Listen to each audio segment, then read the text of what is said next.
Desde hace ya varios meses hemos estado exponiendo el Evangelio de Marcos, versículo a versículo de manera consecutiva.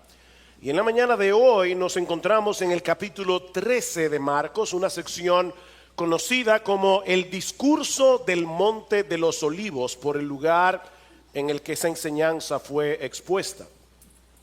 Esta es la enseñanza más extensa del Señor en el Evangelio de Marcos. Marcos no es un evangelio de muchos discursos, es un evangelio de acción. Pero este capítulo tiene 37 versículos. Pero no solamente es una de las enseñanzas más extensas del evangelio, o es la enseñanza más extensa del evangelio de Marcos, sino también que es uno de los pasajes más complejos, más difíciles y más controversiales de todo el Nuevo Testamento.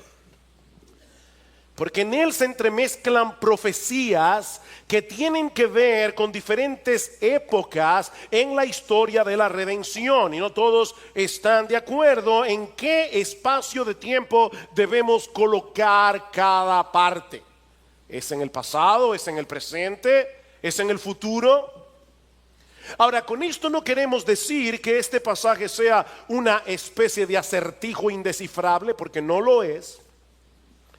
Pero debemos reconocer que se trata de un capítulo difícil al que debemos acercarnos con humildad, reconociendo nuestras propias limitaciones y sabiendo de antemano que es probable que no todos estén de acuerdo con nuestra interpretación de este capítulo en cada uno de sus detalles.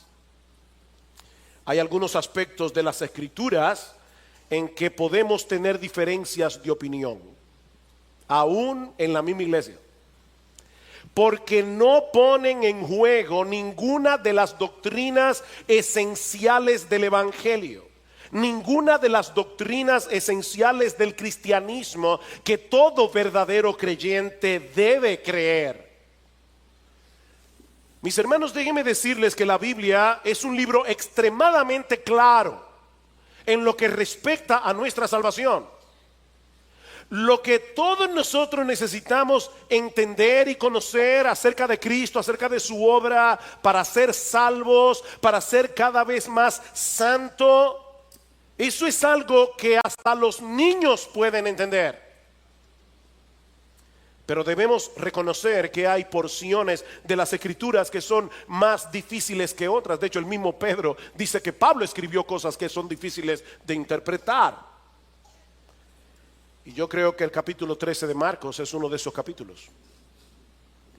Por otra parte, y como yo espero mostrar en un momento, aunque este es un pasaje eminentemente profético, es más que evidente que la intención del Señor con este discurso no era satisfacer nuestra curiosidad por el futuro, es prepararnos para serles fieles a Él en el presente. Voy a repetir eso porque es importante. El Señor no está intentando aquí satisfacer nuestra curiosidad. Y de hecho Él sabía de antemano que este pasaje iba a ser difícil. Pero lo que tú y yo tenemos que entender está tan claro como la luz del mediodía. De ahí las claras advertencias que encontramos a lo largo de todo el discurso. Marcos capítulo 13 versículo 5, Jesús comenzó a decirle: mirad que nadie os engañe. Versículo 9, pero estad alertas. Versículo 18, orad para que esto no sea en invierno. Versículo 21, entonces si algunos dicen: mirad, aquí está el Cristo, o mirad, allí está, no le creáis. Versículo 23, mas vosotros estad alerta, ved que os he dicho todo de antemano. Versículo 28, de la higuera aprended la parábola. Versículo 33, estad alerta, velad. Versículo 35, por tanto velad. Versículo 37, y lo que a vosotros digo, a todos lo digo, velad. Está claro, ¿verdad? Que el Señor está hablando allí con un corazón pastoral. Mis hermanos, la Biblia no fue escrita para que nosotros podamos enterarnos hoy de la noticia de mañana. No fue para eso que Dios nos reveló su palabra. Dios reveló su palabra para que nosotros podamos conocer a Cristo. Dios nos reveló su palabra para que nosotros podamos entender el glorioso mensaje del Evangelio. No solamente para que seamos salvos, sino para que seamos cada vez más santos. Y es mi intención exponer el contenido de este pasaje con ese propósito en mente. Así que si usted estaba esperando que yo le iba a decir en estos domingos más o menos como cuándo viene Jesús, vas a salir decepcionado, porque eso solamente lo hacen los falsos profetas. Habiendo hecho estas aclaraciones, o algunos que no son falsos profetas, pero están lamentablemente engañados. Habiendo hecho estas aclaraciones, en la mañana de hoy vamos a concentrarnos en los primeros 13 versículos de Marcos 13. Yo espero que usted no sea supersticioso. Marcos 13:13.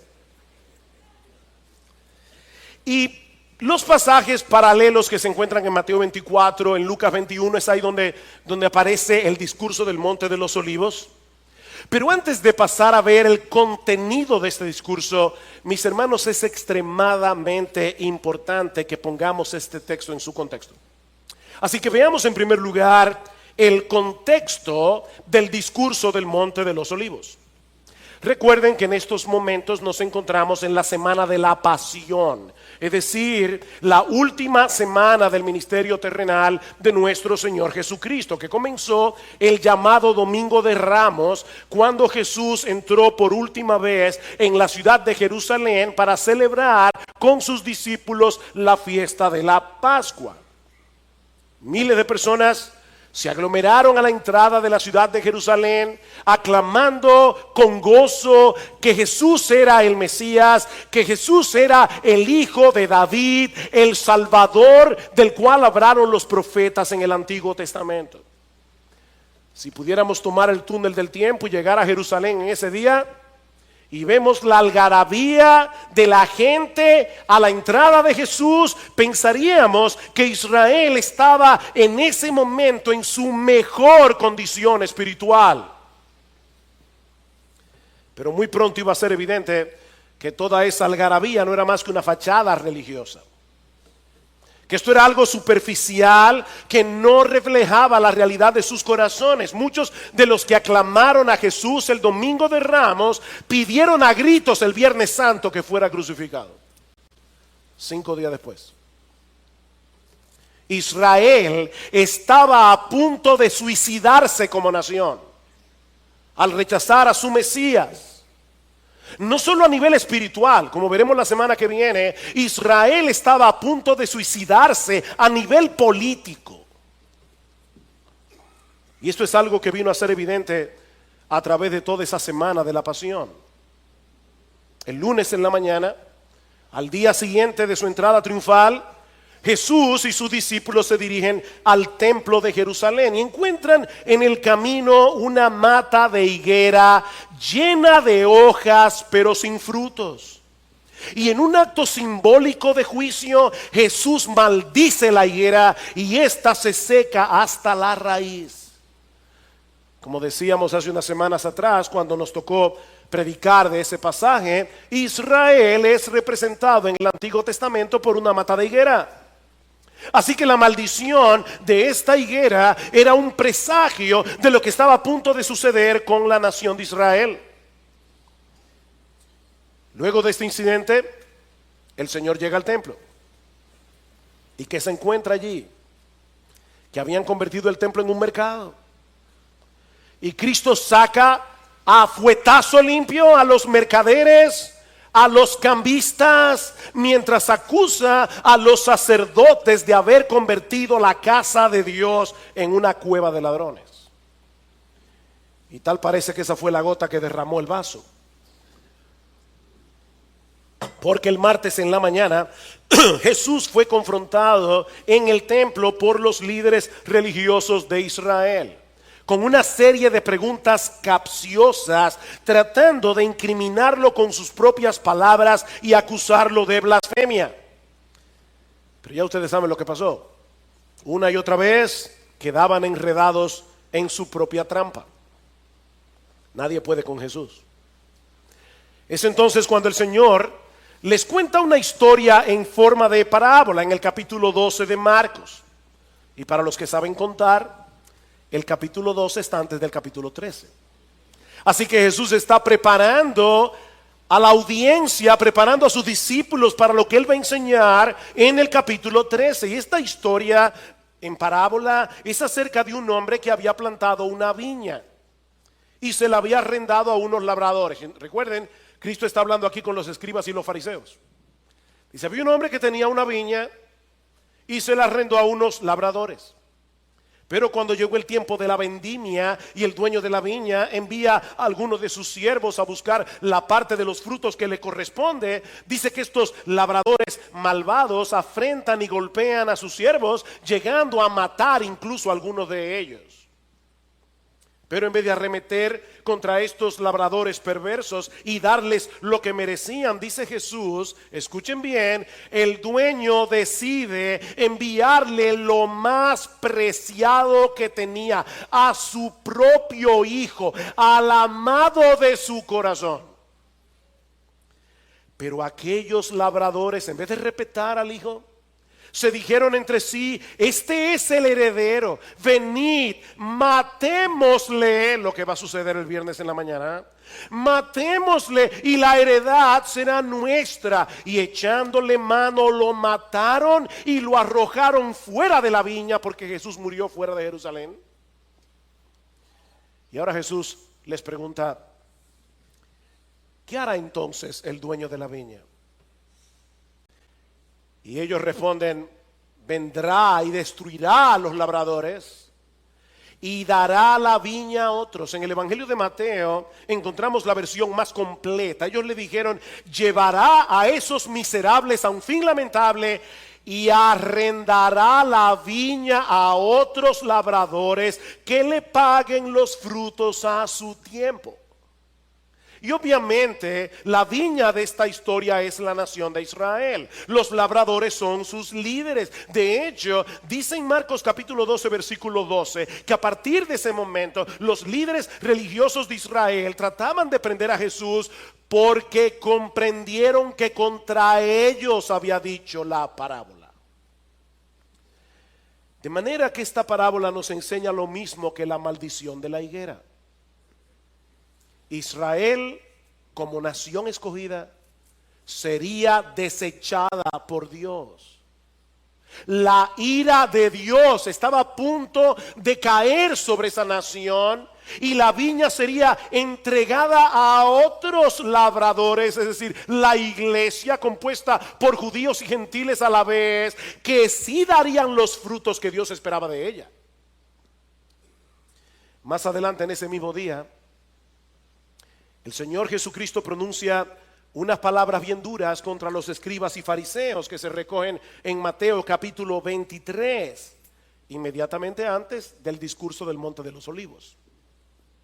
Y de nuevo Jesús vuelve sobre el mismo tema. Israel será castigada. Dice, por tanto, mirad, yo os envío profetas, sabios y escribas. De ellos a unos los mataréis y crucificaréis, y a otros los azotaréis en vuestras sinagogas, y los perseguiréis de ciudad en ciudad, para que recaiga sobre vosotros la culpa de toda la sangre justa derramada sobre la tierra, desde la sangre del justo Abel hasta la sangre de Zacarías, el último de los profetas, a quien asesinasteis entre el tiempo y el altar. Y ahora escuchen, Mateo 23 todavía, en verdad os digo que todo esto vendrá sobre esta generación. ¿Oyeron eso? Una generación, según el Antiguo Testamento, tiene aproximadamente una duración de 40 años. Estamos en el año 33. Lo que Jesús está diciendo aquí es que la ira de Dios iba a caer sobre Israel en ese lapso de tiempo. De hecho, más adelante en Mateo 24, 24, el Señor, 24, 34, perdón, el Señor les dice, os digo que no pasará esta generación hasta que todo esto se cumpla. El Señor finaliza su advertencia en Mateo 23 con estas palabras. Y esto es muy sensible. Jerusalén, Jerusalén, la que mata a los profetas y apedreas a los que son enviados a ellas, lo que le hicieron a los siervos del dueño de la viña, ¿recuerdan?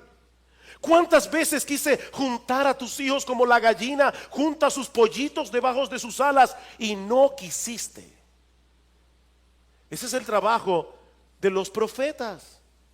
Llamar al pueblo al arrepentimiento, llamar al pueblo a volverse de sus ídolos para refugiarse en Dios. Dice, yo los llamé una y otra vez a través de los profetas, pero no quisieron.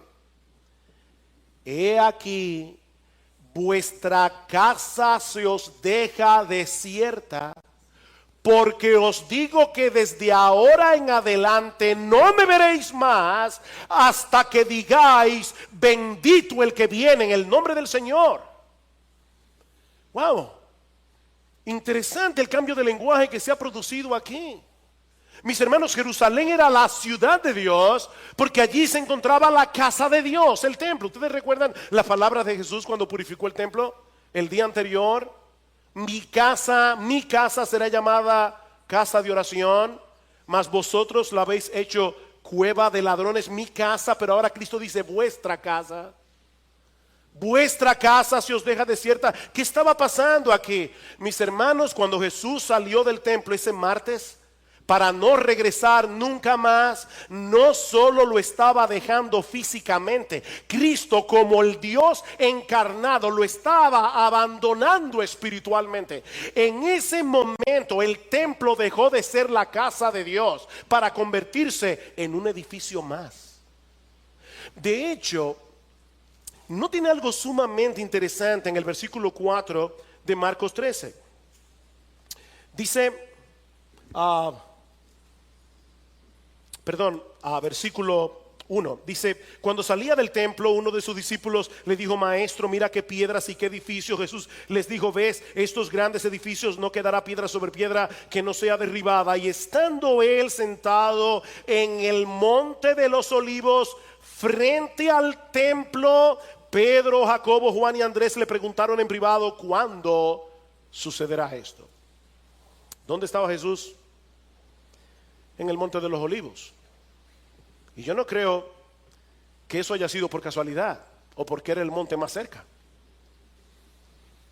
En los capítulos 10 y 11 del libro de Ezequiel, el profeta ve una visión apocalíptica. Recuerden que las visiones eran bien extrañas para nosotros los occidentales, pero él ve una visión cómo la gloria de Dios abandona el templo por causa de la idolatría. Y era una forma simbólica, una visión que él estaba viendo de cómo Dios iba a castigar la nación por su pecado. Un castigo que se manifestó cuando los babilonios destruyeron la ciudad y el templo en el año 587 antes de Cristo. Ahora hay un detalle sorprendente en esta profecía del libro de Ezequiel.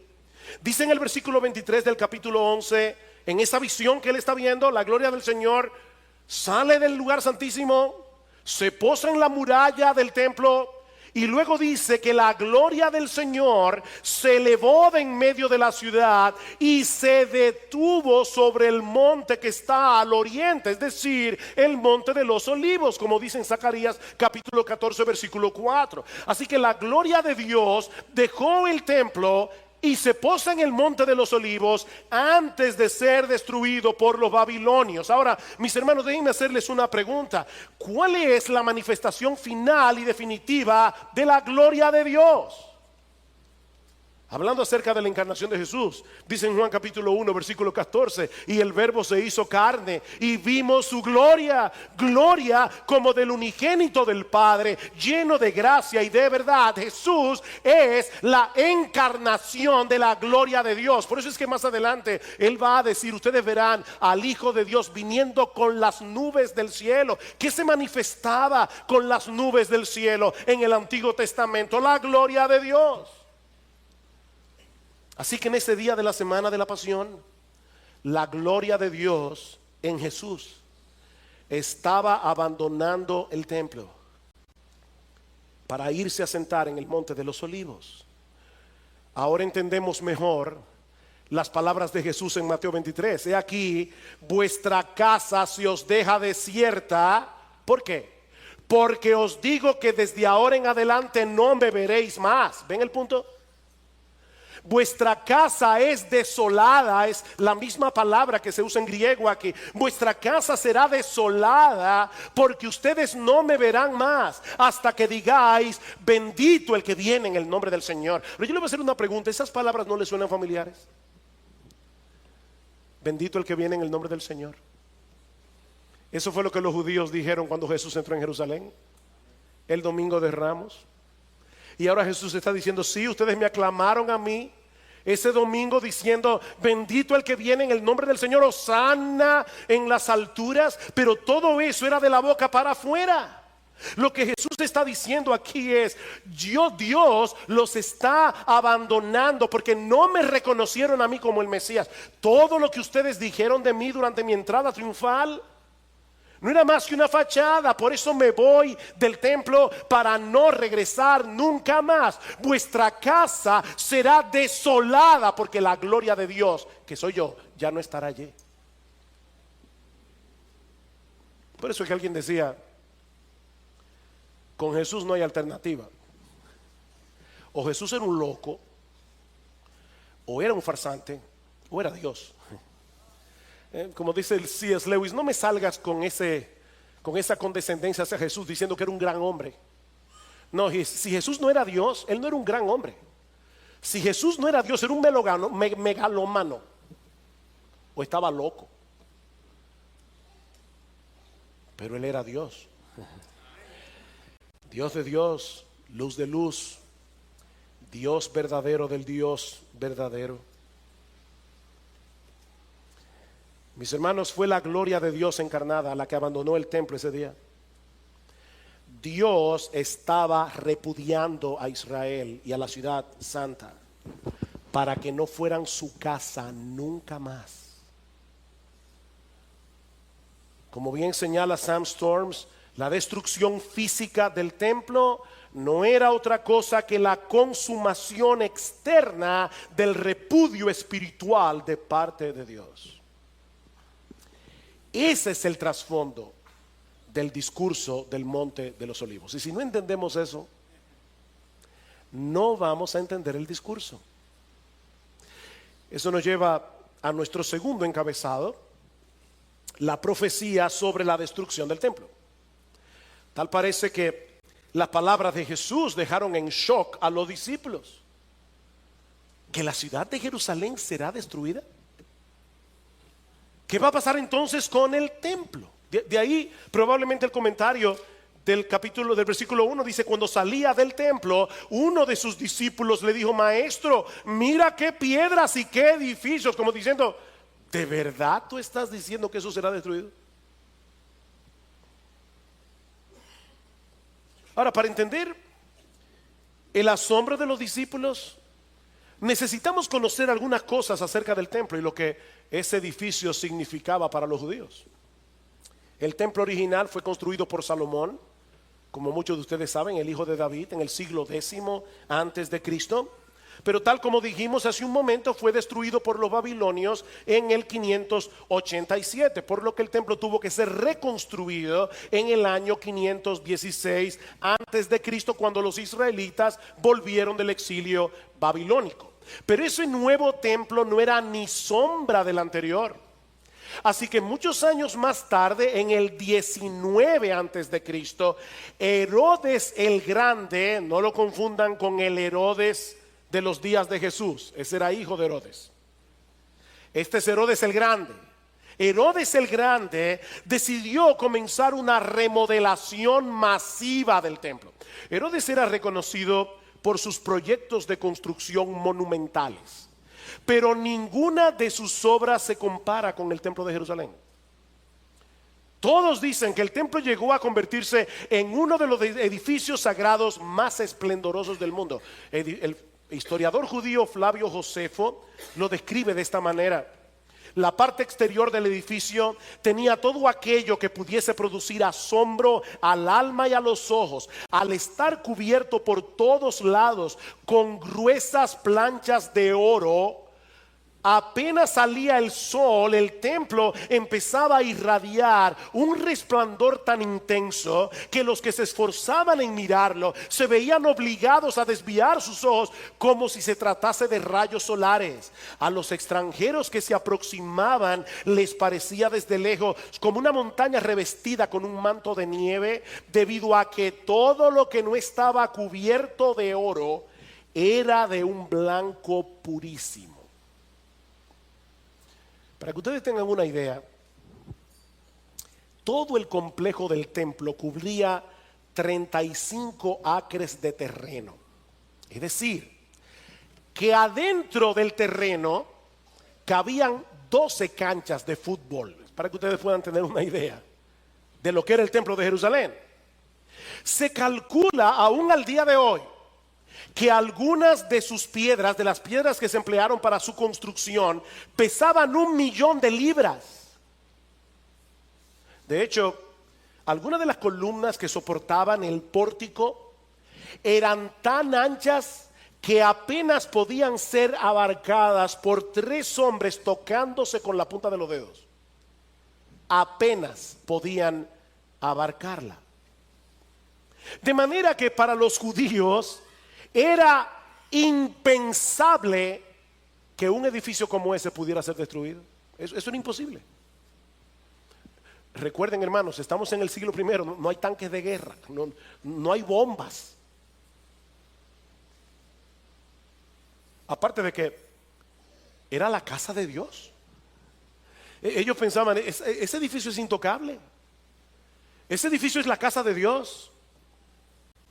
Imagínense ahora cuando Jesús les dice, versículo 2, ¿ves estos grandes edificios? No quedará piedra sobre piedra que no sea derribada. Y no olviden que el Señor está diciendo, y ustedes lo verán, porque todo esto va a suceder durante esta generación. Ustedes lo verán. Era un shock total. La semana que viene nosotros vamos a hablar más ampliamente acerca del cumplimiento de esta profecía cuando estudiemos los versículos 14 al 23. Pero lo que Jesús está describiendo aquí es una destrucción total. Él está diciendo el templo va a ser destruido hasta los cimientos. No quedará piedra sobre piedra. Y no solo el templo será destruido, toda la ciudad de Jerusalén será destruida. Ese será el clímax de la ira de Dios sobre esta nación por haber desechado a su Mesías. Por eso les decía hace un momento, Israel estaba a punto de suicidarse como nación. En Lucas, el pasaje paralelo, lo describe de esta manera. Recuerden la pregunta de los discípulos, ¿cuándo va a suceder esto?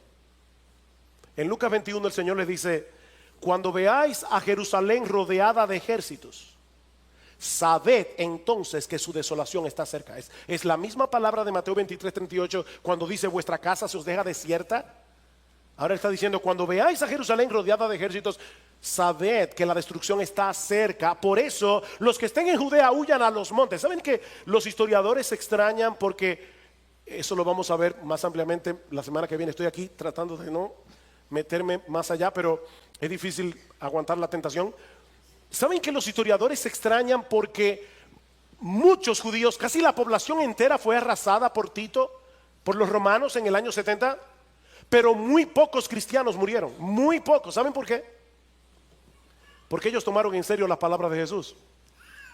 Y cuando ellos vieron el ejército de Vespasiano, comandado por Tito su hijo, ellos no le hicieron caso a los que decían, no se preocupen que ya Cristo viene, ya la salvación está cerca, no se vayan de Jerusalén, nosotros vamos a resistir como hombres. Dijo, no, nuestro Señor nos dijo que huyamos a los montes. Y se salvaron.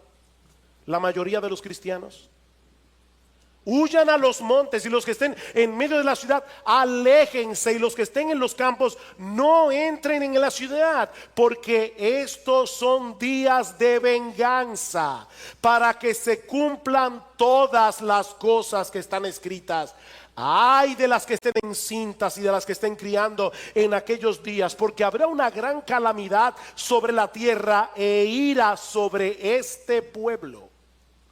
Y caerán a filo de espada y serán llevados cautivos a todas las naciones, y Jerusalén será hollada por los gentiles hasta que los tiempos de los gentiles se cumplan. Esa profecía se cumplió tan literalmente que hasta Sosúa llegaron los judíos. Serán llevados cautivos a todas las naciones.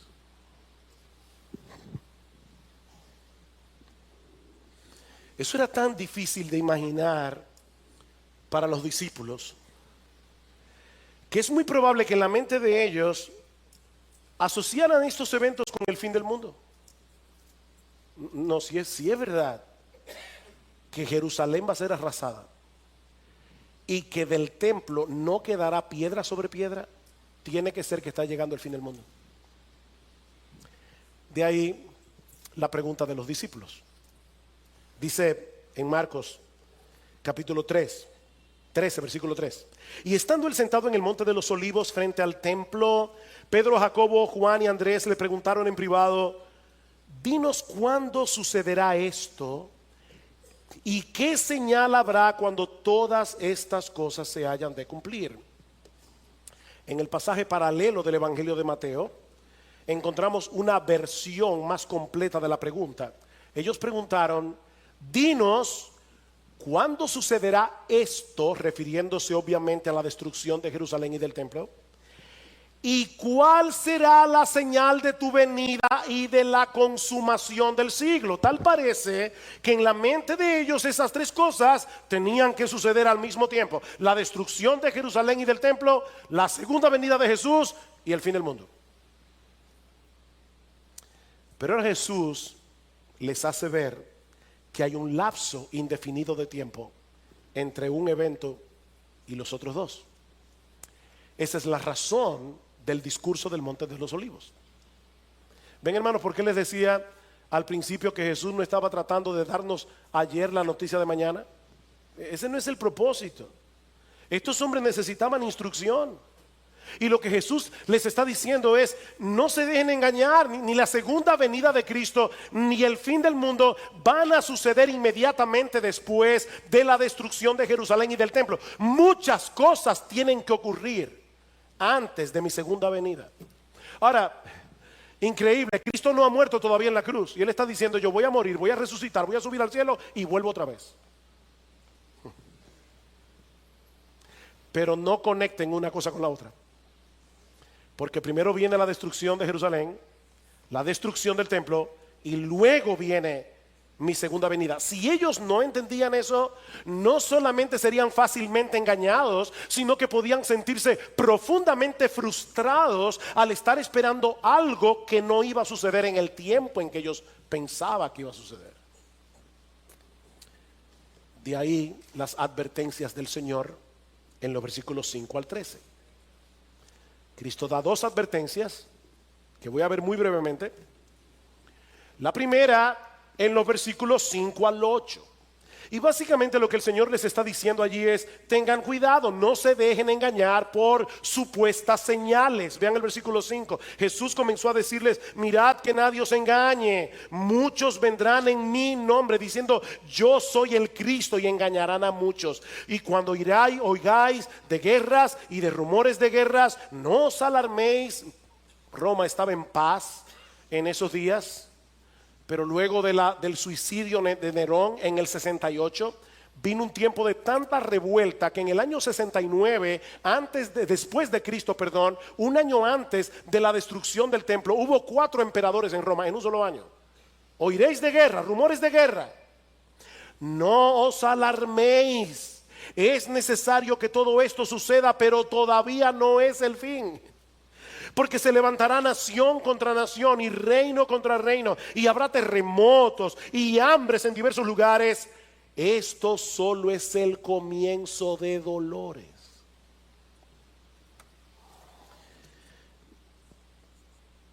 La enseñanza de Jesús es tan clara en este pasaje que no deja de ser increíble que a lo largo de los siglos tantas personas hayan sido engañadas creyendo que ciertos eventos son señales del fin cuando no lo son.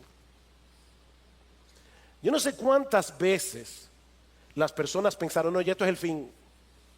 Yo me imagino que cuando Napoleón comenzó a conquistar Europa, muchos pensaron en el siglo XIX, ya esto se acabó. Napoleón está muerto y enterrado. Primera Guerra Mundial, eso fue horrible. Bueno, esto sí que ya es el fin del mundo. No, no es el fin del mundo. Van a oír de guerra, rumores de guerra, reino contra reino, nación contra nación. Que esos no son señales del fin, dice Jesús. No estén buscando indicios en los periódicos. Surge Hitler en Alemania. El ataque a Polonia. La Segunda Guerra Mundial. Bueno, ahora sí que no. Que no es el fin, dice Jesús. Increíble, ¿verdad? ¿Qué es lo que le pasa a la gente? Que no leen la Biblia. Lo que pasa es que no leen el texto con cuidado. Aquí dice que no se dejen engañar. Que esas no son señales del fin. Eso es lo que va a estar pasando a lo largo de toda la historia hasta que yo vuelva en gloria. No se dejen engañar. Vendrán falsos cristos, oiréis de guerra, rumores de guerra, nación contra nación, reino contra reino, terremotos, hambrunas. Pero todavía no es el fin. Mis hermanos amados, no se pongan a buscar las noticias en los periódicos. Bueno, ya eso no existe casi en internet. No se pongan a buscar noticias buscando algún indicio de la venida de Cristo, porque van a terminar extraviándose. Esto es solo el comienzo de dolores, dice Jesús. Y esta es una referencia a los dolores de la mujer encinta. Es como si Jesús estuviera diciendo: la historia del mundo ya está preñada para dar a luz en algún momento el evento glorioso de mi segunda venida.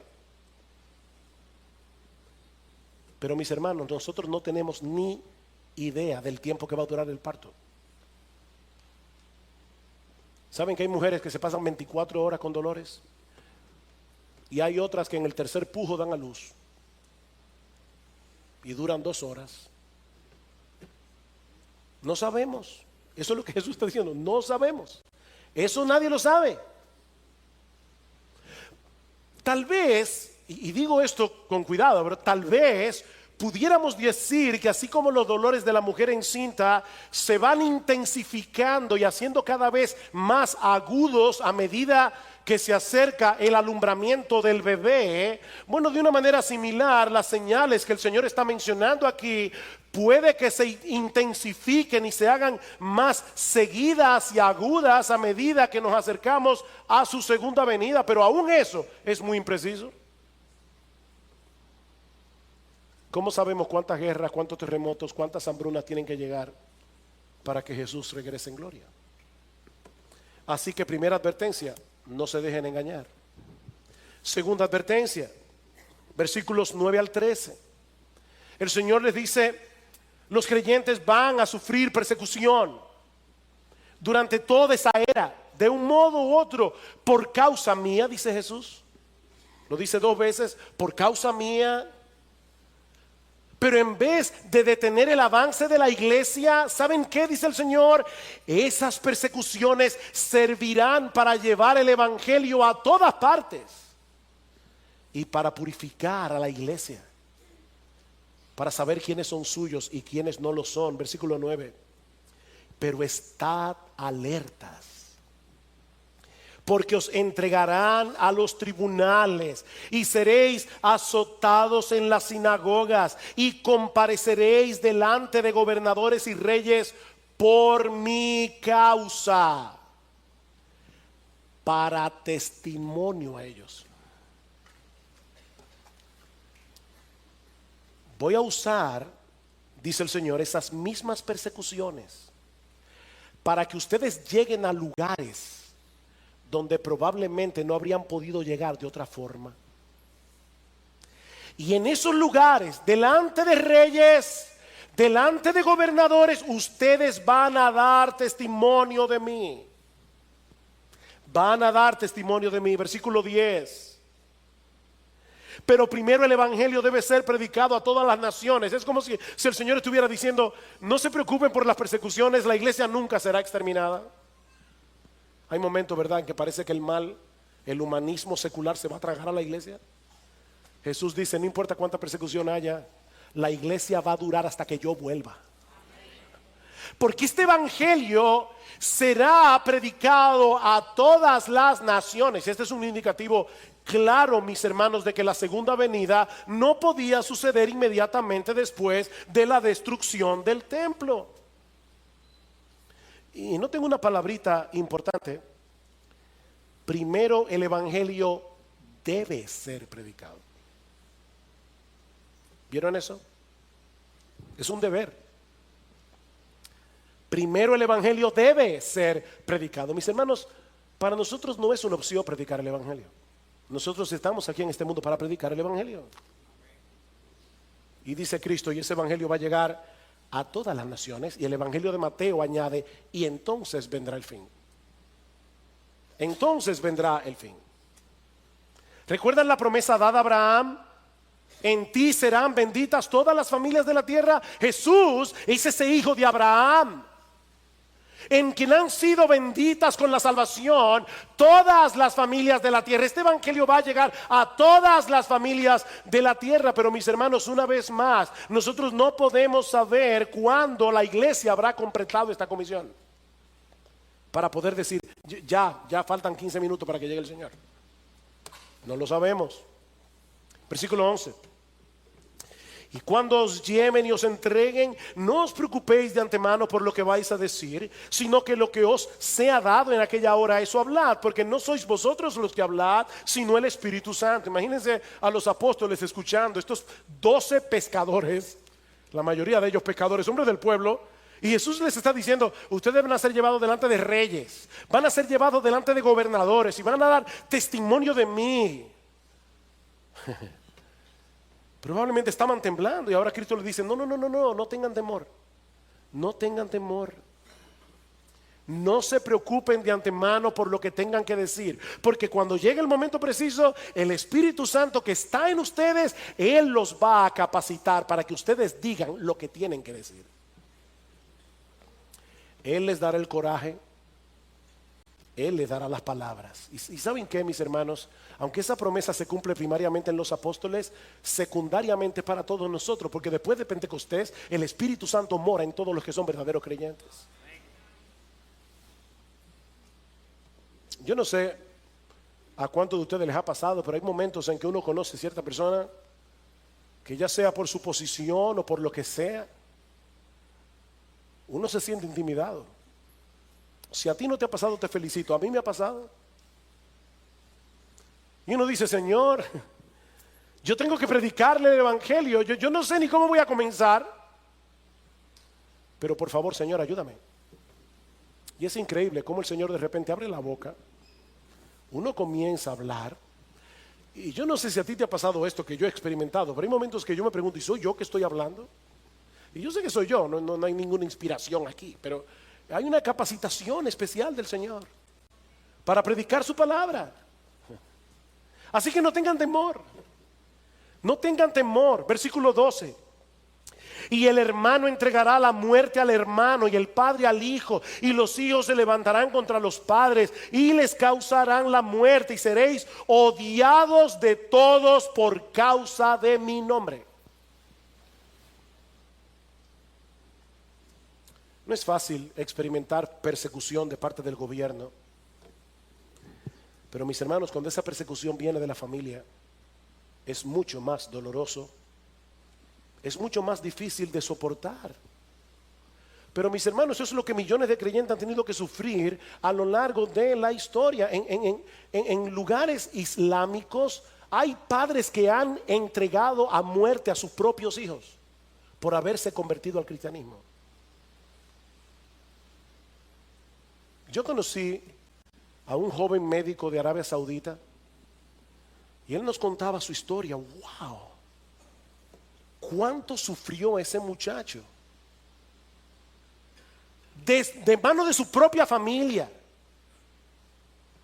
por haberse convertido al Señor. Y noten que Jesús no está hablando aquí de un simple rechazo de parte de los miembros de la familia. No, es mucho más que eso.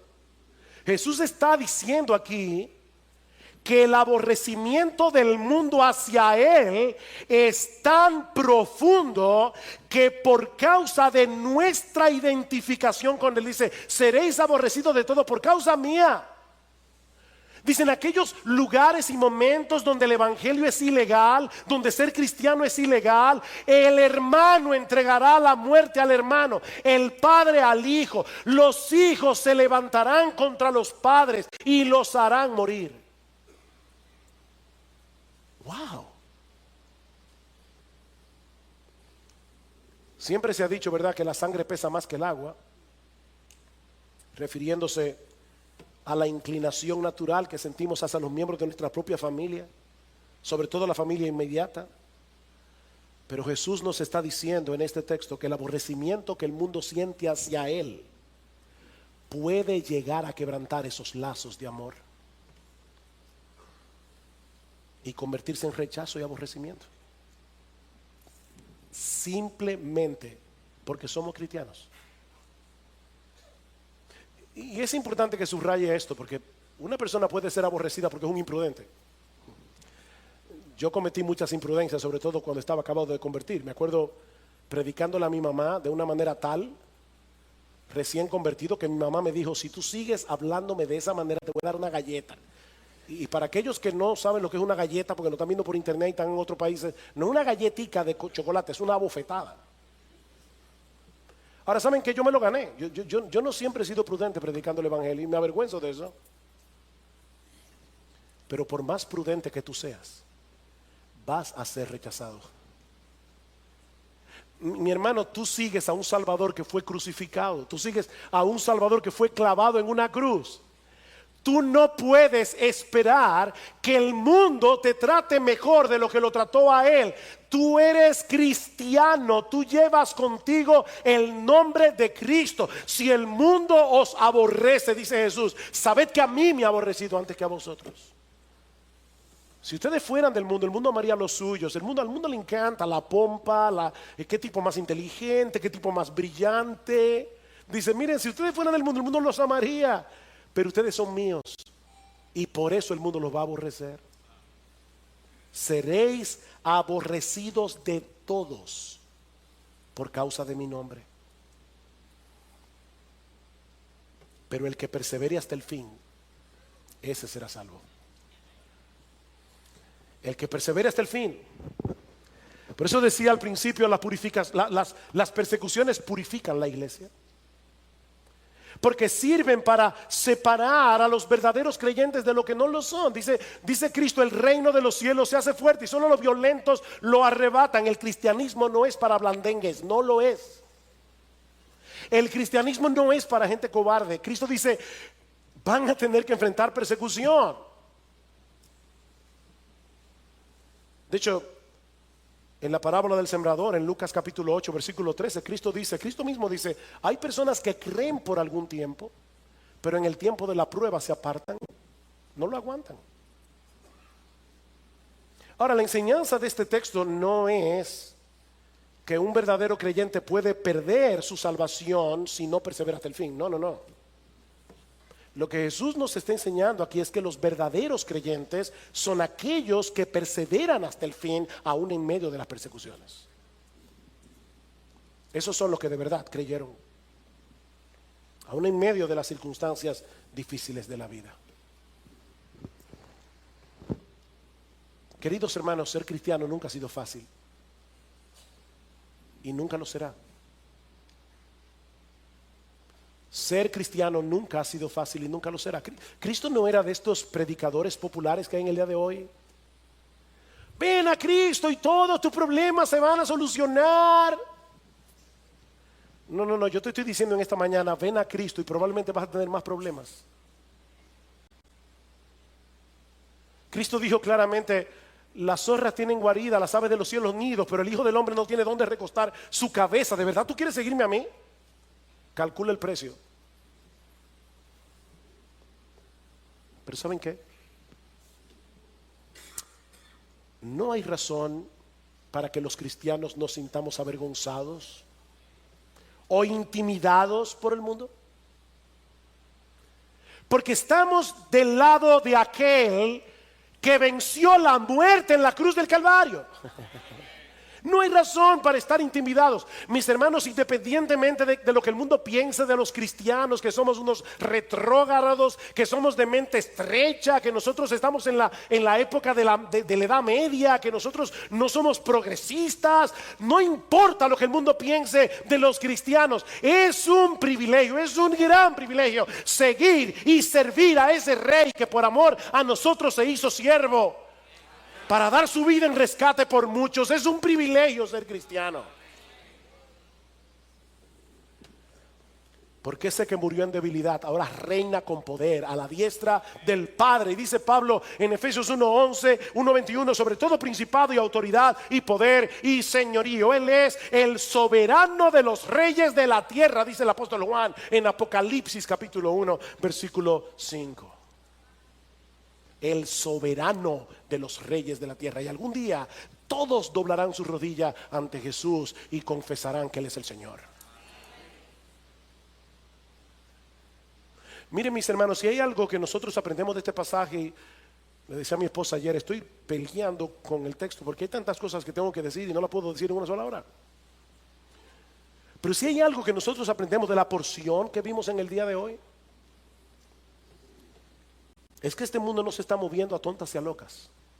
No, mis hermanos. Nuestro Dios está llevando a cabo el plan de redención que Él decretó desde antes de la fundación del mundo. Un plan de salvación que gira en torno a la persona y a la obra de Jesús. Y nada ni nadie podrá impedir que Él haga lo que Él ha diseñado hacer, lo que Él ha determinado hacer. Es por eso que Jesús anunció de antemano su muerte y su resurrección. Él dijo de antemano: yo vine a morir. Jesús anunció de antemano la destrucción de Jerusalén y del templo en un lapso de tiempo de 40 años, porque Él es el soberano de la historia.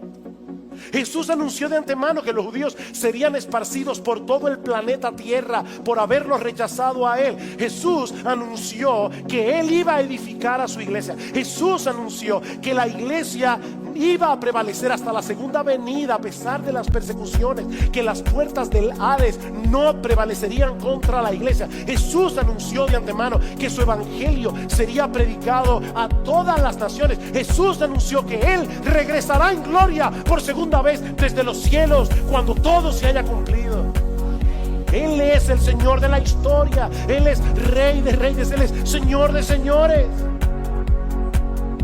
Y algún día todos aquellos que se han rendido ante su soberanía y han venido a Él en arrepentimiento y fe, reinaremos juntamente con Él.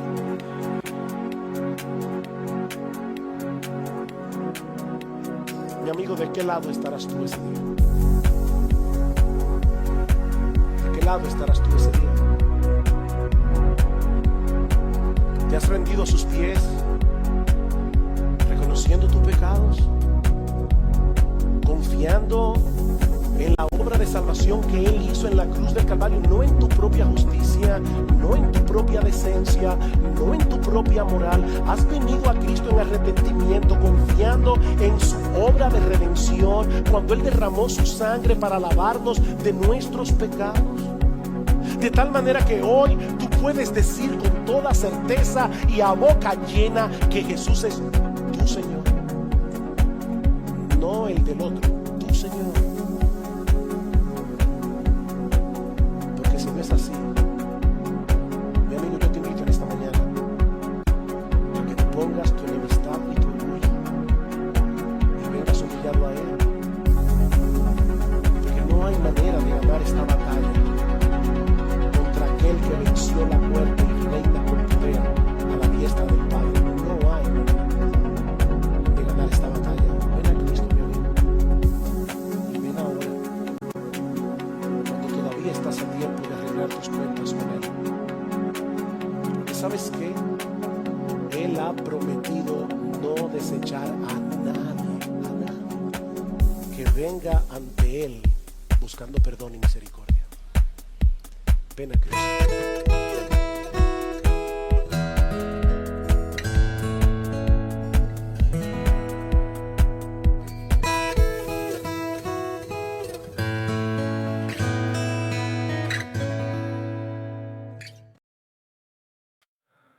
This world is endless, so wide, so broad, but somehow I'm still lost in you.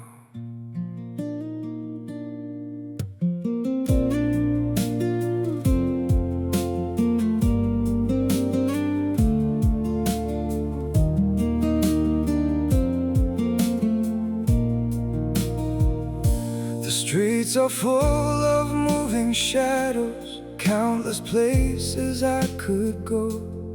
City shining, people passing, yet I still feel so alone. Every road keeps leading nowhere, every sky feels cold and blue. In this world so vast and open, I'm still lost in missing you.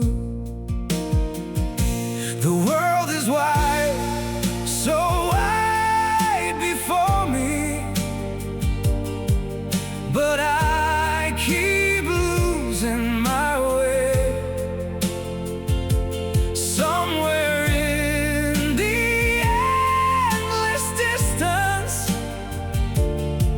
your memory makes me stay.